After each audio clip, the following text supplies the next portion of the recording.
दोस्तों ये 7 पार्ट में से थर्ड पार्ट है diabetes self care home management के बारे में। और आज मैं आपको मॉनिटरिंग ऑफ शुगर लेवल्स के बारे में बताऊंगा। और इसमें मैं बहुत सारी चीज़ें बताऊंगा आपको आज। ये इसलिए है कि जितना हम शुगर को बेटर कंट्रोल करें उतना हमारी क्वालिटी ऑफ लाइफ जो है वो इम्प्रूव होती है।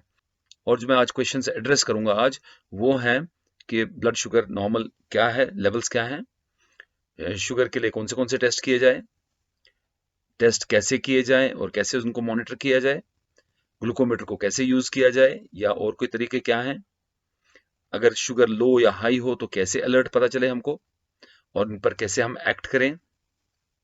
उसके अलावा ये जो कॉम्प्रिहेंसिव मॉनिटरिंग है ये क्या है।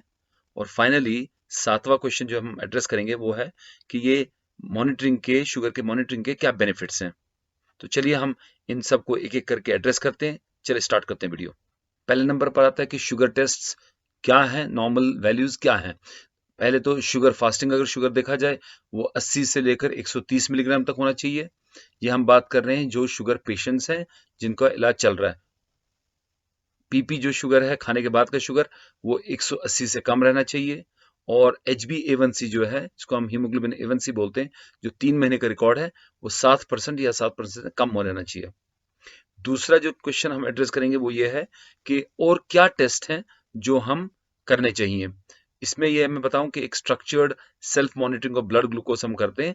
यानी इसमें 7 पॉइंट प्रोफाइल आता है, 7 टेस्टों का प्रोफाइल आता है जो ब्लड शुगर हम करते हैं। जैसे अगर हमने देखा होगा आपने कि अगर किसी को फास्टिंग शुगर नॉर्मल आता है लेकिन उसका HbA1c फिर भी हाई आता है, या फास्टिंग शुगर सिर्फ वो करता है या खाने के बाद का शुगर करता है और वो परेशान रहता है कि मेरा शुगर कंट्रोल में नहीं है, या कंट्रोल में है और फिर भी कॉम्प्लिकेशंस बढ़ रही हैं।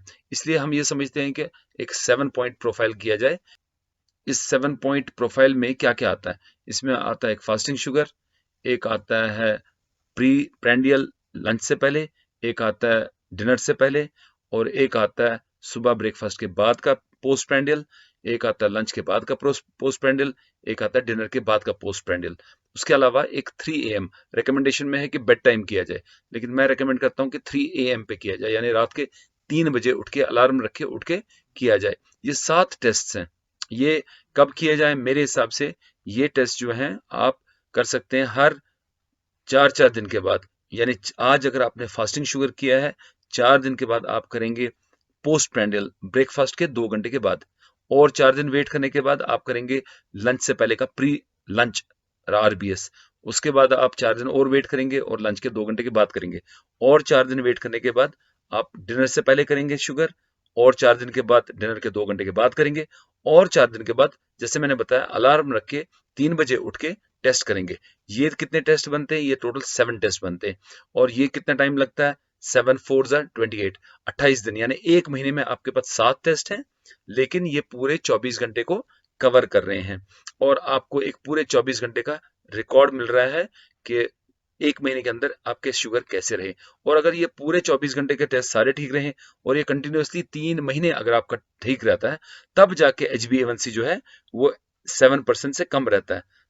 ये इतना इजी काम नहीं होता है, इसीलिए शुगर इरेटिक होते हैं, लोगों के कंट्रोल नहीं होते हैं।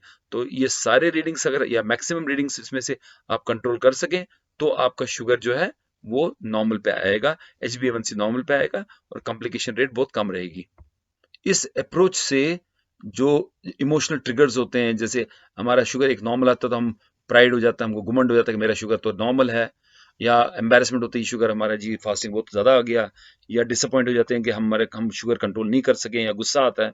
तो ये सारी चीज़ों को टैकल करता है जब आप कंटिन्यूसली मॉनिटर करते हैं पूरे 24 घंटे के लिए। अगर आप चाहते हैं कि आप 2-2 दिन के बाद करेंगे, 15 दिन के अंदर ही आप को ये 7 टेस्ट हो जाते हैं, एक दिन छोड़ के एक दिन टेस्ट करते हैं अलग अलग वैल्यूज, तो आपको 15 दिन में पूरे 24 घंटे का रिकॉर्ड मिल जाता है। और 15 दिन आप सेम करते हैं, यानी 1 महीने में आपको हर वैल्यू जो है वो 2-2 वैल्यूज हैं सारे टेस्ट के। इससे ये आप हेल्दीली कोप अप कर सकते हैं डायबिटीज को। ये सारे रिकॉर्डिंग्स जो हैं, ये जो शुगर की वैल्यूज हैं, ये आप एंटर कर सकते हैं किसी डायरी में। जो कागज पर हम एंटर करते हैं और वो चिट्स पर एंटर करते हैं, वो गुम जाते हैं, कागज चिट्स गुम जाते हैं, गिर जाते हैं, और उसका कोई रिकॉर्ड रहता नहीं है। इसलिए मैं हमेशा एडवाइस करता हूँ कि एक डायरी रखी जाए, एक मोटी सी डायरी रखी जाए, उसमें कॉलम्स बनाए जाए और ये सारे जो डेटा है एंटर किया जाए, डेट वाइज टाइम वाइज, कब किया आपने, और एक साइड में कॉलम बना सकते हैं कि और कोई एडिशनल कमेंट तो नहीं आपको पास करना है कि उस टाइम पर आपको बीमार थे या उल्टी आई थी या मीठा खा लिया था या पार्टी में थे वगैरह वगैरह। तो उससे हमको, जब आप ये सारा रिकॉर्ड अपने डॉक्टर को दिखाते हैं, उसको ईजी हो जाता है समझना, और वो अकॉर्डिंगली आपको प्रॉपरली गाइड कर सकता है। उसके अलावा हम शुगर टेस्ट कर सकते हैं कभी ऑड टाइम्स पर। इसको हम बोलते हैं अनशेड्यूल्ड मॉनिटरिंग, यानी सिम्टम्स से ट्रिगर होता है। जैसे कोई सिम्टम आपका हाइपोग्लाइसीमिया का, यानी शुगर कम होने का सिम्टम है, या हाई शुगर होने का सिम्टम है, उससे भी आप उसको, उस टाइम आपको लगता है कि नहीं मुझे शुगर का टेस्ट करने की जरूरत है, उस टाइम पर भी आप एक नया शुगर का टेस्ट कर सकते हैं। तीसरे नंबर पर हम आते हैं हाउ टू मॉनिटर, यानी हम शुगर को कैसे मॉनिटरिंग करें। उसके लिए मैं समझता हूँ कि हर डायबिटीज पेशेंट जो है वो ग्लूकोमीटर का इस्तेमाल जानना चाहिए, वो ग्लूकोमीटर को कैसे हम इस्तेमाल करते हैं। और बहुत सारे ब्रांड्स हैं ग्लूकोमीटर्स के, और ये सारे ब्रांड्स अच्छे ही हैं, जो टॉप ब्रांड्स हैं, जैसे वन टच अल्ट्रा है, एक्यूचेक है, एलरी है, या डॉक्टर मोरेपेन का है ग्लूकोमीटर। ये सारे अच्छे ग्लूकोमीटर हैं। और आप मेक श्योर कीजिए कि जो ग्लूकोज स्टिक्स हैं ये फ्रीली अवेलेबल होनी चाहिए मार्केट में। मैंने देखा है कुछ लोगों को, डायबिटिक पेशेंट्स को, जो अपने फ्रेंड से मंगाते हैं, यूएस से, यूके से मंगाते हैं ग्लूकोमीटर्स, या जो हाजीज जाते हैं सऊदी अरेबिया, उनसे मंगाते हैं ग्लूकोमीटर, या फ्रेंड्स हैं दुबई में, उनसे ग्लूकोमीटर मंगाते हैं। लेकिन उनको क्या हो जाता है, जब ग्लूकोज स्टिक्स उनकी खत्म हो जाती है तो वो परेशान हो जाते हैं। जो इनका ये गैजेट है, ये ग्लूकोमीटर है, ये वेस्ट हो जाता है। और सो इसीलिए मैं एडवाइस करता हूँ कि फैंसी ग्लूकोमीटर्स मत लाइए, वो ग्लूकोमीटर खरीदिए जिसके स्टिक्स जो है आपको फ्रीली अवेलेबल हो, आराम से मार्केट में मिले। दूसरा पॉइंट मैं ग्लूकोमीटर के बारे में ये बताना चाहता हूँ कि कुछ ग्लूकोमीटर्स हैं, खासकर जो बाहर से ग्लूकोमीटर मिलते हैं, उनमें मिली मोल्स पर लीटर में दिखाया जाता है शुगर। नॉर्मली हमारे ग्लूकोमीटर जो है, या हम लोग जो डील करते हैं डायबिटीज के शुगर का, वो हम डील करते हैं मिलीग्राम्स पर डेसीलीटर में, यानी कितने मिलीग्राम शुगर है 100 ml ब्लड में। लेकिन वो जो ग्लूकोमीटर्स हैं वो मिली मोल्स में दिखाते हैं, जैसे आप देख सकते हैं वो कुछ मिली मोल्स में दिखाते हैं शुगर का वैल्यू। सो आप देखेंगे कभी 7 दिखा रहा है, या 8 दिखा रहा है, 9 दिखा रहा है। तो ये जो है मिलीमोल्स को कन्वर्ट करने के लिए मिलीग्राम्स में इसको आपको मल्टीप्लाई करना पड़ता है 18 से, 18 नंबर से। सो जैसे ये 6 दिखा रहा है, तो आप 6 को मल्टीप्लाई कीजिए 18 से, ये 126 मिलीग्राम है। अगर आपका ग्लूकोमीटर 9 मिलीमोल्स दिखा रहा है, इसको मल्टीप्लाई कीजिए 18 से, ये बन जाता है 162 मिलीग्राम। सो ऐसे ही आप कैलकुलेट कर सकते हैं, मिलीमोल्स को कन्वर्ट कर सकते हैं मिलीग्राम्स में। और दोस्तों, मॉनिटरिंग के टाइम जब हम एंटर करते हैं अपना डेटा, ये शुगर के वैल्यूज पेपर या पेन, पेपर पर करते हैं, पेन से लिखते हैं, तो लेकिन नए मेथड्स भी हैं जो कि आपके मोबाइल पर भी हैं अवेलेबल, लैपटॉप्स में भी अवेलेबल हैं, कुछ ऐप्स भी मिलते हैं जिसमें आप एंट्री कर सकते हैं प्रॉपरली। और उसके अलावा ट्रैकिंग में उसमें आसानी हो जाती है, और कुछ लोग आपका एवरेज भी देते हैं। इवन ये ग्लूकोमीटर्स भी आपको पूरे महीने का एवरेज भी दे सकता है कि कितने हैं, और उसमें मेमोरी भी होती है, वो भी आपको पुराने शुगर लेवल्स बता सकता है टाइम और डेट के साथ। उसके अलावा जो आजकल जो इन थिंग आ गई है वो है कंटिन्यूस ग्लूकोज मॉनिटरिंग, सीजीएम जिसको हम बोलते हैं। वो उसने ट्रांसफॉर्म कर दिया मॉनिटरिंग को काफ़ी अच्छी तरह से, और ये रियल टाइम मॉनिटरिंग है, यानी 24 घंटे का मॉनिटरिंग है। एक डिवाइस है जिससे आप ये शुगर देख सकते हैं कंटिन्यूसली क्या रहता है। इसमें कुछ मेजरमेंट्स है जिनको हम टाइम इन रेंज बोलते हैं, और ग्लूकोज मैनेजमेंट इंडिकेटर बोलते हैं। इससे हम कंटिन्यूसली, हमको डेटा डिलीवरी होती रहती है अपने मोबाइल पे, आईफोन पे, और हम इसको एनालाइज कर सकते हैं, या एंड ऑफ 1 वीक या एंड ऑफ 2 वीक्स में हम इसको एनालाइज कर सकते हैं। इसके बारे में भी मैं एक वीडियो बनाऊंगा जो आप इंशाल्लाह मेरे वीडियोस में देख सकेंगे, सीजीएम क्या होता है और कैसे इसको यूज किया जाए। चौथे नंबर पर आते हैं right method of glucometer use, यानी कैसे आप प्रॉपरली ग्लूकोमीटर को यूज करेंगे। रिसेंटली मैंने एक वीडियो बनाया था, आप वो वीडियो देख सकते हैं, वो नेट पर है।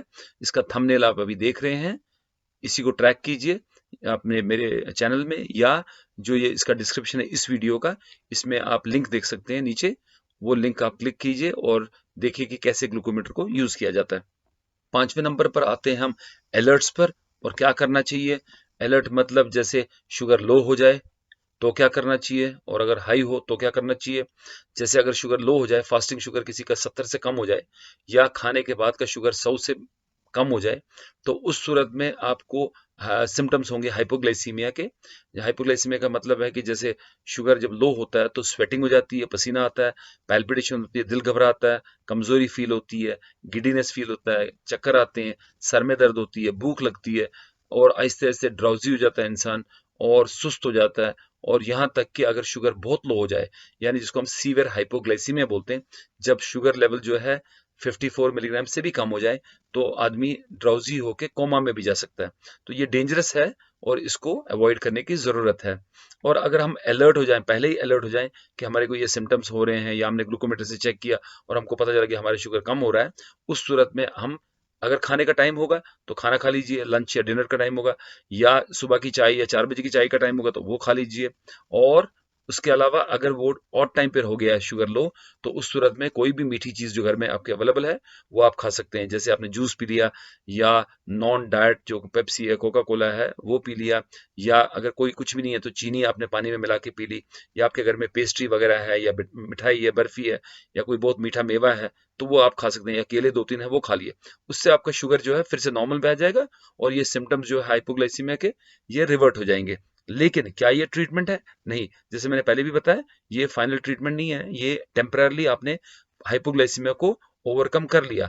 लेकिन आगे आपको ये चीज आपको डॉक्टर को इन्फॉर्म करनी है एज सुन एज पॉसिबल, ताकि डॉक्टर जो है आपकी टैबलेट्स को और इंसुलिन को टाइट्रेट करे, इनफैक्ट डाउन डाउन टाइट्रेट करे, कम करे आपके टैबलेट्स और इंसुलिन को, ताकि आपको दोबारा हाइपोग्लाइसीमिया ना हो। और अगर आपका शुगर जो है हाई है, यानी आपको बहुत प्यास लग रही है और मुंह सूख रहा है और बहुत पेशाब आ रहा है, और आपके डॉक्टर ने मॉडिफाई किया था ट्रीटमेंट, 2 हफ्ते से ज़्यादा हो चुका है और अभी भी आपकी ये हालत है, या आपने ग्लूकोमीटर से मॉनिटर जब किया तो आपने देखा कि 250 मिलीग्राम से ज़्यादा शुगर आ रहे हैं आपके, तो उस सूरत में आप डॉक्टर को कंसल्ट कीजिए। वो आपको या तो ट्रीटमेंट इम्प्रूव करेगा, या आपको बताएगा कि आपकी डाइट में क्या गलत है, या आपकी एक्सरसाइज ना करने से ये प्रॉब्लम हो रही है। तो ये आपको उस टाइम पर डॉक्टर को कंसल्ट करना पड़ेगा जब आपका शुगर हाई हो तो। छठे नंबर पर हम आते हैं कॉम्प्रिहेंसिव मॉनिटरिंग पे। और ये कॉम्प्रिहेंसिव मॉनिटरिंग क्या है?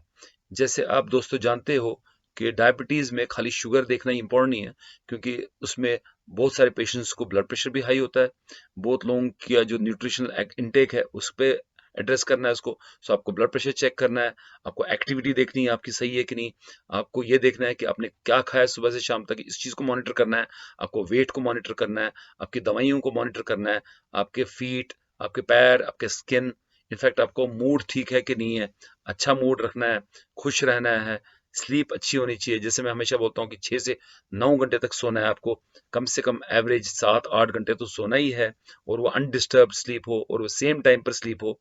और उसके अलावा अगर आपको कोई सिम्टम होता है, कुछ होता है, तो ये सारी चीजें भी आपको खुद केयर करनी है, देखना है और इसको मॉनिटर करना है।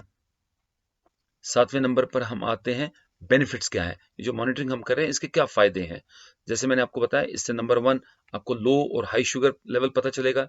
नंबर 2 आप लॉन्ग टर्म कॉम्प्लिकेशन जो है वो प्रिवेंट कर सकेंगे। उसके अलावा आप फूड को है, जो इनटेक है खाने का, उसको एडजस्ट कर सकेंगे। उसके अलावा जो आपकी एक्टिविटी है उसको एडजस्ट कर सकेंगे। और ये जो मॉनिटरिंग है ये बेसिकली एक स्प्रिंग बोर्ड है बाकी 6 सेल्फ केयर बिहेवियर जो हैं, जिनके बारे में आपको मैं बता रहा हूँ पिछले कुछ हफ्तों से। और ये 7 टोटल सेल्फ केयर हैबिट्स हैं या बिहेवियर्स हैं, इनमें से ये मॉनिटरिंग जो है ये स्प्रिंग बोर्ड है। यानी इसी की वजह से आप अगर अच्छी मॉनिटरिंग करें तो आप आगे देख सकेंगे कि हर चीज जो है अपनी प्लेस में आ जाएगा, और एक अच्छा कंट्रोल शुगर का और एक कॉम्प्रिहेंसिव कंट्रोल शुगर का होगा। जैसे एग्जांपल हम लें, अगर आपका शुगर कम हो जाता है तो उस सूरत में आपने शुगर टेस्ट करने से ही पता चला, मॉनिटर करने से ही आपको पता चला, तो उसका फिर सोल्यूशन भी है कि अगर आपको शुगर लो है तो क्यों है, दवाई को क्या करना है, इंसुलिन को क्या करना है। और उसके बाद फिर खाने में आ जाता है कि आपने खाना ज्यादा खाया, कम खाया, कब टाइम पर नहीं खाया, तो वो एक ऐड हो जाती है एक्टिविटी। और उसके अलावा आपने फिजिकल एक्टिविटी तो नहीं ज्यादा की, या अगर आपका इंसुलिन या टैबलेट कम करने की जरूरत है उस टाइम पर क्योंकि आपने फिजिकल एक्टिविटी बढ़ाई है, तो ये एक्टिविटी के बारे में आ जाता है।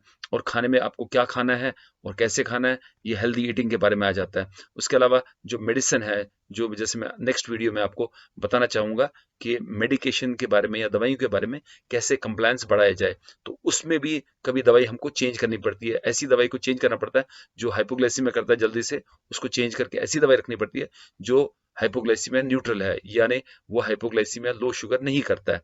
उसके अलावा जो हेल्दी कोपिंग है, ये सब आपने अगर अच्छी तरह से किया तो एक पॉजिटिव आउटलुक है आपको अब डायबिटीज के बारे में, तो एक हेल्दी कोपिंग हो जाती है। और ये लॉन्ग टर्म पे आपको हेल्प करता है कॉम्प्लिकेशन प्रिवेंट करने में, तो रिड्यूस करता है रिस्क को भी। सो ये जो मॉनिटरिंग है, ये सबसे इंपॉर्टेंट चीज है डायबिटीज सेल्फ केयर में। दोस्तों, जैसे आप जानते हो कि डायबिटीज जो है एक मैराथन है, और मैं जानना चाहता हूं कि आप कैसे इसको मॉनिटर करते हैं, आपको क्या डिफिकल्टीज आती हैं। और जैसे मैंने आपको ये वीडियो में बताया, अगर आपको ये पॉइंट्स कैरी आउट करने में कोई डिफिकल्टी आ रही है, तो नीचे जो कमेंट सेक्शन है उसमें आप मुझे बता सकते हैं कि क्या आपको प्रॉब्लम्स आ रही है, और मैं विद इन 24 आवर्स पूरी कोशिश करूंगा कि आपको रिप्लाई करूं। ये जो मेरा वीडियो था, ये थर्ड वीडियो था। जो 7 वीडियोस हैं self care home management tips के बारे में डायबिटीज में, उसका ये थर्ड वीडियो था। जो चौथा वीडियो जैसे मैंने बताया, वो मैं कंप्लायंस इन टेकिंग मेडिसिन, यानी दवाइयों के बारे में, कैसे दवाइयां प्रॉपरली खाई जाए उसके बारे में बनाऊंगा। दोस्तों, अगर आपको मेरा वीडियो अच्छा लगा है तो आप ये लाइक बटन प्रेस कीजिए, और अगर आपने चैनल को सब्सक्राइब नहीं किया है तो मेरे चैनल को सब्सक्राइब कीजिए, और ये बेल आइकन जो साइड में है इसको प्रेस कीजिए, ताकि आपको नोटिफिकेशन मिलते रहे जब भी मैं एक नया वीडियो पोस्ट करूं। तो दोस्तों, अपना ख्याल रखिए। जब तक मैं आपको मिलता हूं अपने नए वीडियो में, अपने सेहत का ख्याल रखिए, अपनी फैमिली मेंबर्स के सेहत का ख्याल रखिए। खुदा हाफिज, have a nice time, bye.